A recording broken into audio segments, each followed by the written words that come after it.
Hello, everybody. Happy Black History Month. No, I'm not showing my face tonight. I'm so exhausted. But I want to read from a book that I love, even though it's so painful to read. The book is called The American Slave Coast, subtitled A History of the Slave Breeding Industry. This is so interesting. I love Black history, obviously. But in 1897, a 64-year-old man named Hughes published his memoir. It was called 30 Years a Slave, From Bondage to Freedom, the institution of slavery as seen on the plantation and in the home of the planter. Yes, that's a long title. But anyway, I want to read just a couple of things from this book, which opens up with this man's story. He said, by the time I was 12, he had been sold 5 times. The third time he was sold away from his mother to a trader. It was sad to her to part with me, he recalled, though she did not know that she would never see me again.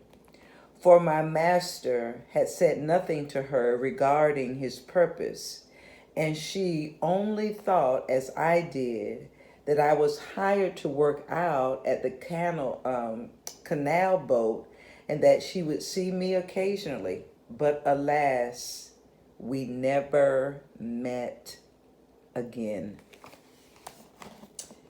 Here's the little answer to the trivia, not so trivial question about coffles. This same human being experienced a coffle, and I just want to read a little bit about that. He says, but the people trudging the Mississippi along with Lewis Hughes were not Africans. They were African Americans, born into slavery and raised with their eventual sale in mind.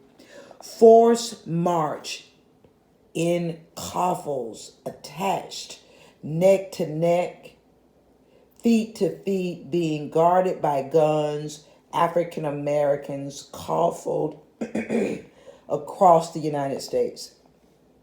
Forced march through wilderness at the pace of 20 to 25 miles a day for 5 weeks or more, from can't see to can't see, in blazing sun or cold rain, crossing unbridged rivers, occasionally dropping dead in their tracks.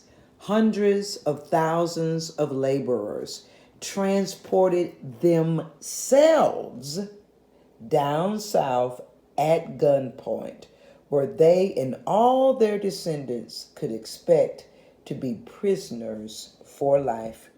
This man was coffled from Virginia to Mississippi.